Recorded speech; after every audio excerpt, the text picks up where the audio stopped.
Hi, and welcome to English-Fabule. Are you learning English? Great. Let's learn English with a very interesting story. Don't forget to subscribe, like, and comment. Let's get started. It was a very cold morning on January 3, 1889, in a city called Turin, Italy. Friedrich Nietzsche, a famous German thinker, was 44 years old. He stepped out of his house for a walk. Close by, a driver was having trouble with his horse. The animal would not move, and the driver, getting angry, started to hit it with a whip. What happened next was shocking and became part of history. Nietzsche saw the driver hurting the horse. He quickly ran to the animal. He threw his arms around its neck, trying to protect it. Then he suddenly fell to the ground. He had completely collapsed. 2 police officers came and took him away.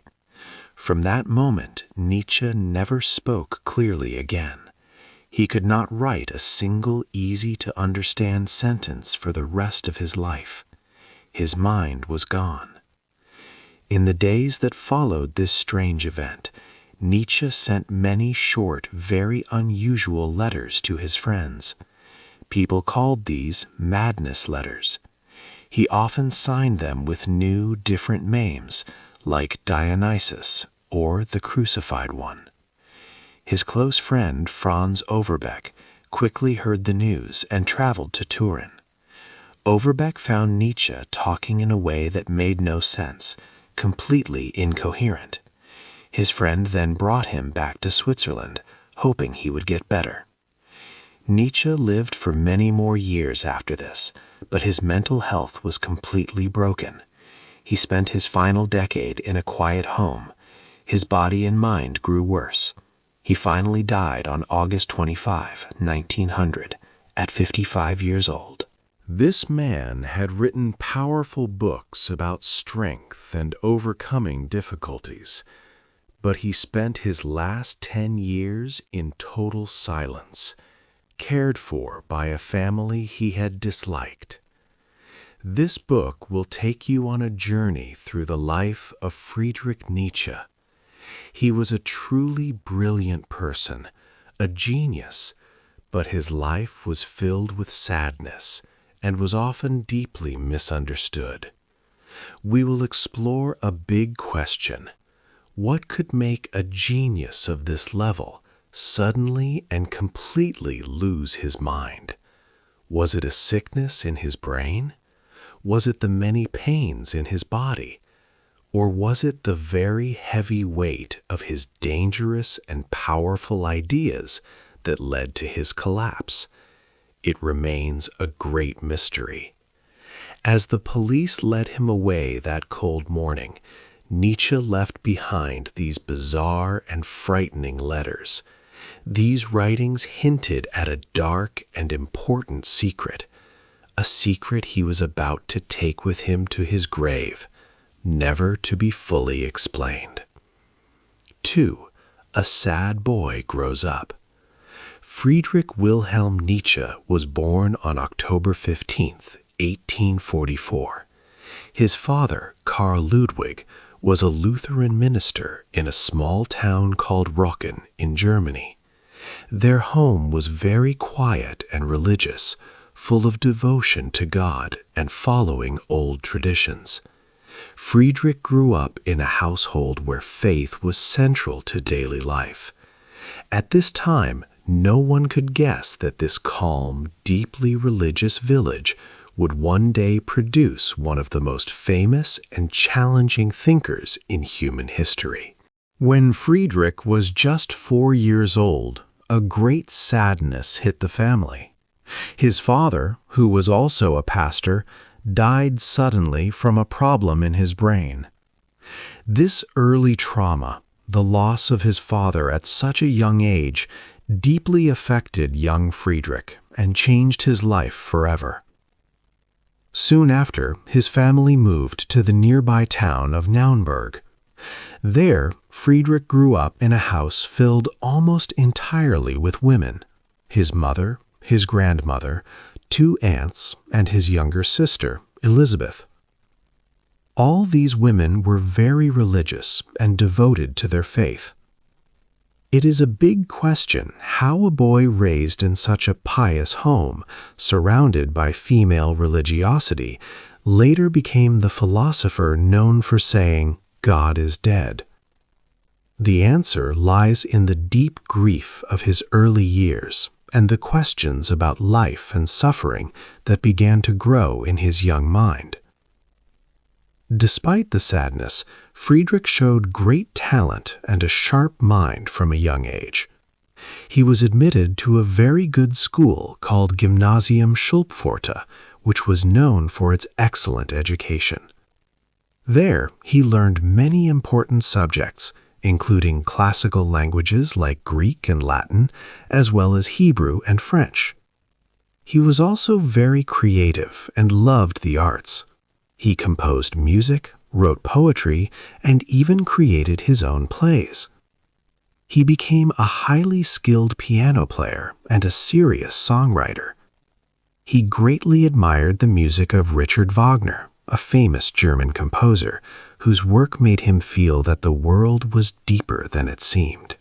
Friedrich even led a music and literature club at school, showing his growing interests. He was beginning to find his own passions, which were very different from his family's quiet religious life. In 1864, at the age of 19, Friedrich started studying at the University of Bonn. He began studying theology, which is the study of religious faith and God. This seemed like a natural path for someone from his background. But after only one semester, something important and seismic changed. Friedrich lost his faith and decided to stop his theology studies completely.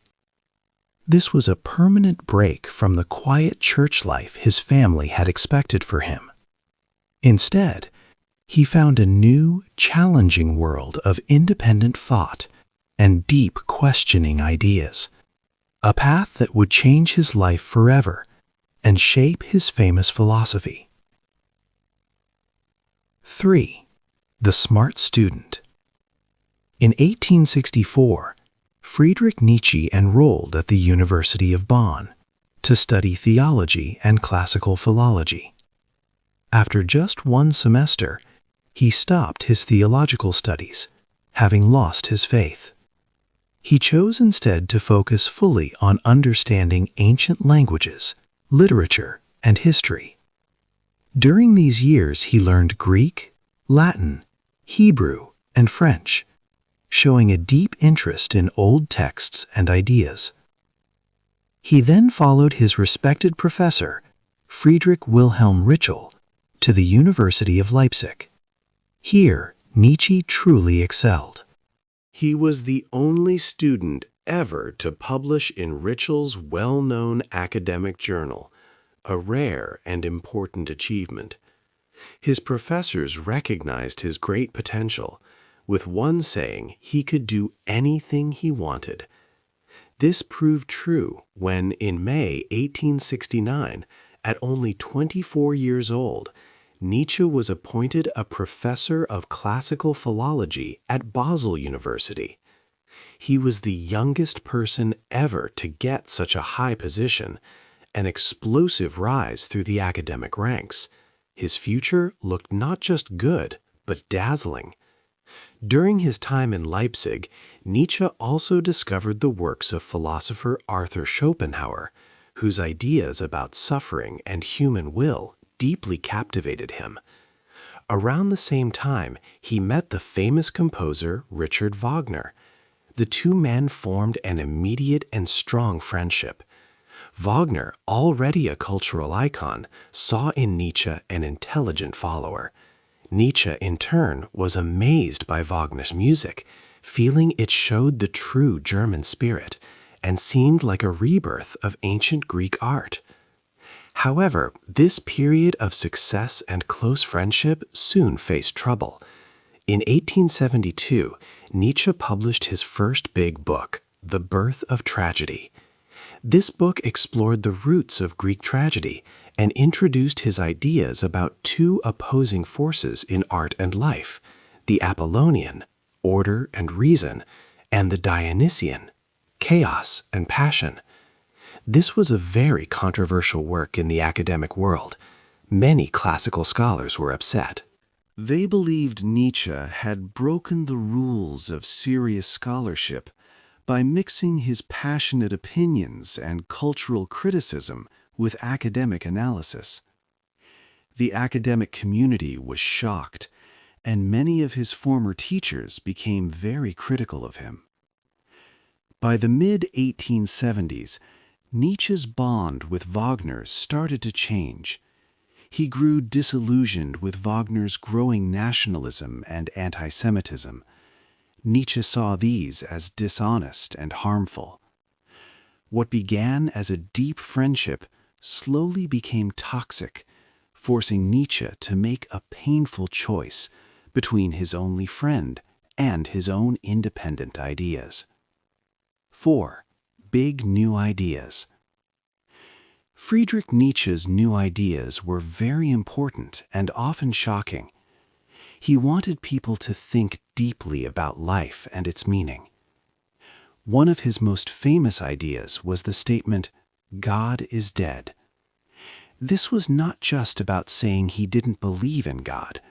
Instead, Nietzsche saw a major cultural crisis happening in Europe. For hundreds of years, Christian beliefs had given people their moral rules and a clear purpose in life.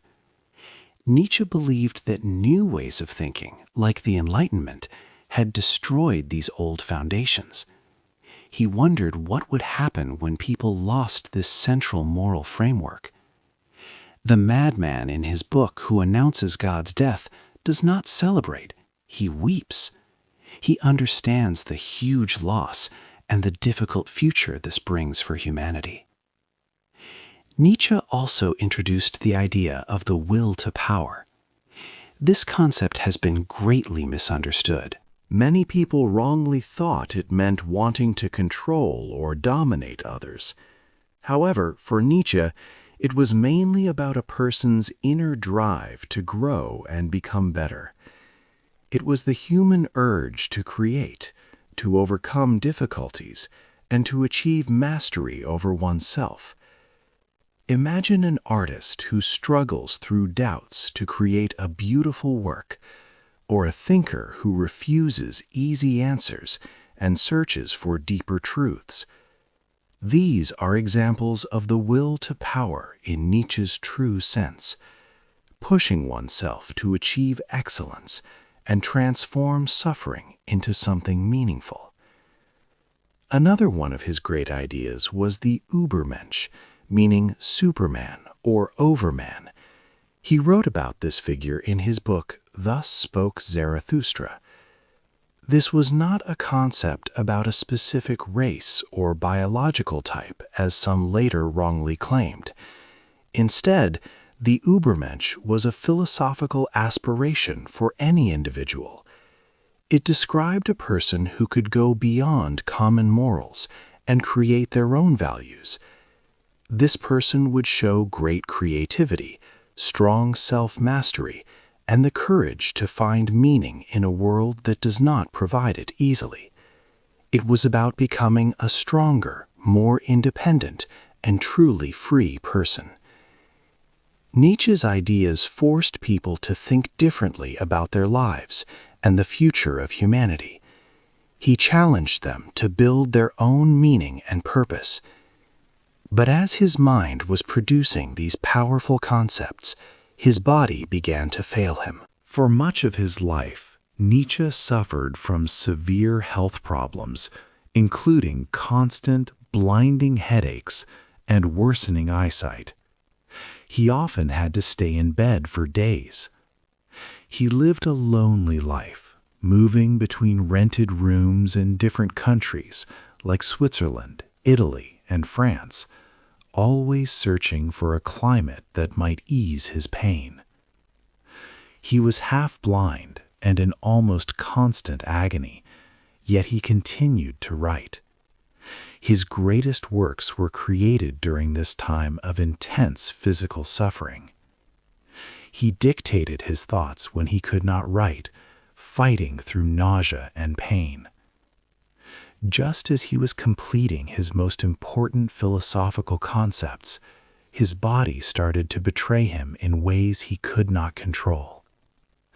This period, marked by both great mental creation and physical decay, shows the paradox of Nietzsche's life. A life in pain. Friedrich Nietzsche's body began to fail him badly. For much of his life, he was sick. He had to resign from his teaching job at the university in 1879. After this, he lived mostly alone, focusing on his writing. He had little money and moved often, always searching for a better place. He traveled across Switzerland, Italy, and southern France. He hoped to find a climate that would make his suffering a little lighter. His health was grim. Nietzsche suffered from constant headaches that could last for days, forcing him to stay in bed. His eyes became worse and worse over time. He was almost half blind. He lived in great agony with pain that never stopped. He stayed in simple rented rooms in various towns with very few people around him for company. He often wrote by candlelight, which was hard on his weak eyes. When his pain was too bad to hold a pen, he would speak his ideas to friends or use a typewriter. This lonely way of life, marked by constant pain, was his everyday reality. It is truly amazing that he wrote so many important books during these years. The 1880s were a time of huge creativity for Nietzsche. He wrote some of his most famous works, like Daybreak, The Gay Science, and Thus Spoke Zarathustra. He was not writing from a comfortable university office or with lots of support. Instead, he was often fighting sickness and blinding headaches in small rented rooms. He lived on a small pension from his old university and sometimes received help from generous friends. He spent summers high in the Swiss Alps in a peaceful place called Sils Maria. In winter, he went to warmer cities like Nice or Turin in Italy. He carefully watched the thermometer and the air pressure, always hoping that the right weather might give him just one day without pain. Despite his deep personal suffering, Nietzsche worked tirelessly to create powerful philosophical concepts. During one such alpine summer in Sils Maria in 1881, something very important happened to him. It was while walking along a beautiful lake that a powerful idea suddenly came to him. He called it the eternal recurrence. This idea was that everything that has ever happened and everything that will happen again. It will repeat in the exact same way forever and ever. It was a very deep and scary thought. It was not just an idea about how the universe works.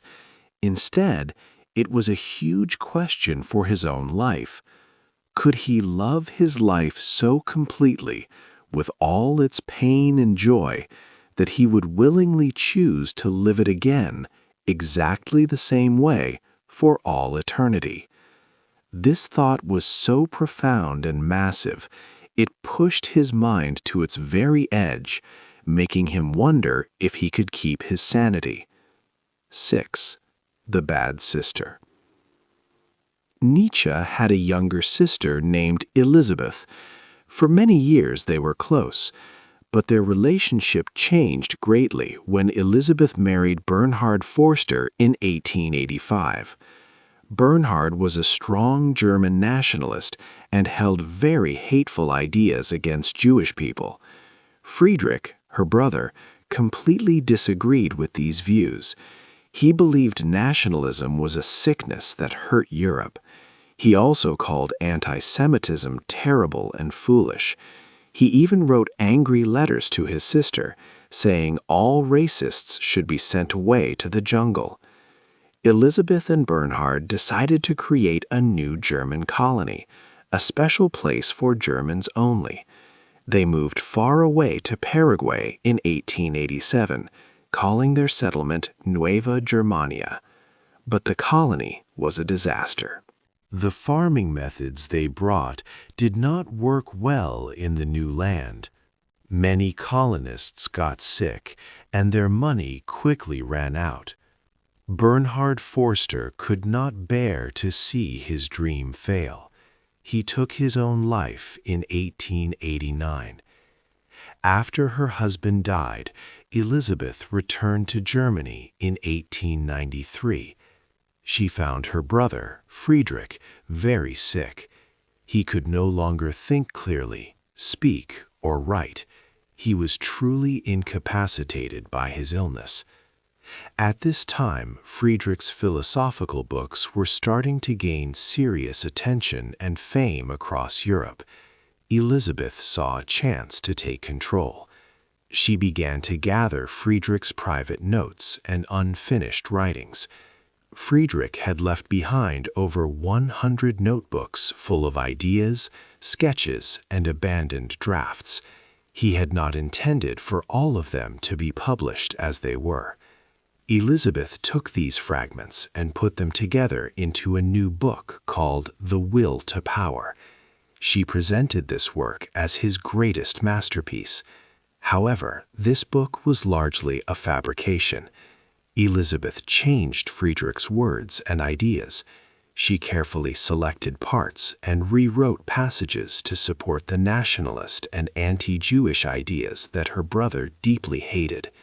Her actions had terrible and lasting consequences for Friedrich's name. Because of her deliberate changes, many people began to believe that Friedrich Nietzsche was a philosopher who supported fascism and racism. Adolf Hitler and the Nazi Party later used Nietzsche's name to make their own evil ideology seem stronger and more intellectual. They even built a museum in Weimar to honor him, and Hitler himself attended Elizabeth's funeral in 1935, showing their support for her distorted vision of his work. While Friedrich sat silent, sick, and completely unaware in his room, Elizabeth continued her work. She secretly cut up and rewrote even more of his private notes. She was preparing to release even more dangerous lies about his work to the whole world, shaping his true legacy to fit her own dark and hateful beliefs. 7. The mind breaks. Friedrich Nietzsche's mind broke in January 1889, marking his final, silent decade. What caused this collapse? It is still a great medical mystery. For many years, people thought he suffered from a serious disease called tertiary syphilis. This illness attacks the brain and can make people lose their mental abilities. However, most modern doctors and scholars now believe this original diagnosis was incorrect. A more accepted theory suggests Nietzsche had a brain tumor, likely a retroorbital meningioma. This growth might have been in his head since his childhood. This explanation fits many of his lifelong problems. He suffered from chronic, intense headaches that could last for days. His eyesight slowly failed, leaving him half blind, and he had periods of acute eye pain. He also showed various weaknesses on the left side of his body. All these symptoms are consistent with a slowly growing brain tumor. The syphilis theory may have also been used for political reasons. After World War II, a critic named Wilhelm Long-Ekbaum reportedly spread the syphilis rumor. His goal was to discredit Nietzsche's ideas by saying they came from a diseased mind, not a brilliant one. This made it easier to dismiss Nietzsche's challenging philosophy without actually addressing its content. This convenient diagnosis helped his enemies. In the final months of 1888, before his full mental breakdown, Nietzsche's behavior became very strange. He was living in Turin, Italy. He reported struggling to control fits of laughter, and his face often showed grimaces. Witnesses described him staying locked in his room at night, naked, playing the piano loudly, singing, and dancing wildly. His own writings, like his philosophical autobiography Ecce Homo, also showed signs of potential mania, with chapter titles such as Why I Am So Wise and Why I Am a Destiny. After his public collapse in Turin, his close friend Franz Overbeck brought him to a clinic. Later, his mother cared for him. After her death in 1897, his sister Elizabeth took over his care in Weimar. She would sometimes allow visitors to meet her silent brother, who by then was mostly unresponsive. She even asked Rudolf Steiner to tutor her on his complex philosophy, but Steiner soon gave up, finding it impossible. Nietzsche eventually fell into complete silence. He lived on until August 1900, when he died from a stroke, made worse by pneumonia. This was a particularly sad end for a man who had dedicated his life to urging humans to embrace all of life's suffering and complexity. He spent his final 10 years unable to read, write, or even speak clearly. As the 20th century began, the great thinker took his last breath, but the long battle for his true legacy was only just starting. After Friedrich Nietzsche died, his sister Elizabeth kept controlling his writings.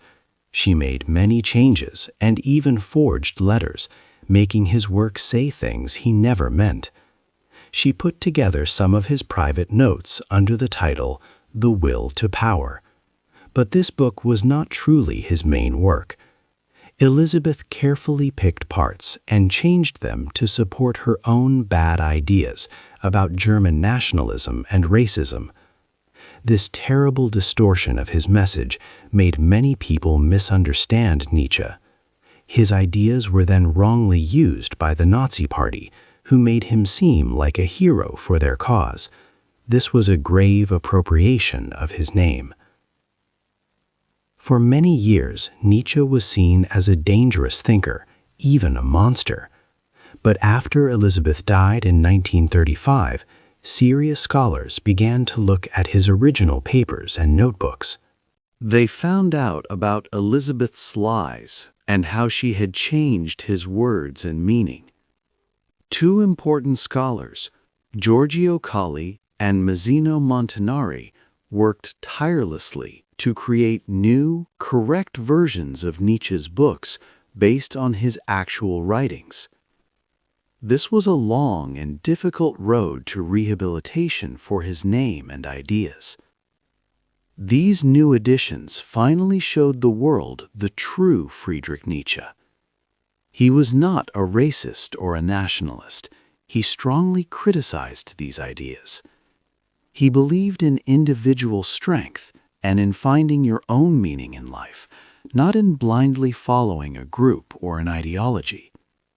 His ideas, like the will to power, were about self-improvement, growth, and creating something new and good, not about dominating or hurting others. His Superman was about a person who rises above common ways of thinking and creates new values, not a specific race of people. Nietzsche's ideas had a big and conclusive impact on many important thinkers in the 20th century, influencing philosophers, writers, and psychologists like Sigmund Freud and Michel Foucault. Even today, many of his sayings are famous, like, "What does not kill me makes me stronger." He made people think deeply about the meaning of life, truth, and morality in a world without easy answers. Nietzsche warned that when old beliefs disappear, new and sometimes dangerous ideas can take their place. His predictions about the loss of shared values and the rise of difficult questions about meaning were very accurate for the modern world. But he also taught us to face life's challenges with courage and honesty. He asked us to say yes to life, even with all its difficulties and pain. His work encourages us to create our own values and find strength within ourselves. The ultimate victory is that his books are still read and debated by millions, more than 125 years after his death. People continue to find important and true lessons in his words, showing that his message is exactly what our modern world needs. Hey there! Just a second before you go. If you learned something new today, please give this video a like, write your thoughts in the comments, and subscribe to the channel. It only takes a second, and it really, really helps to create even better English videos for you. Your support means the world. Thank you.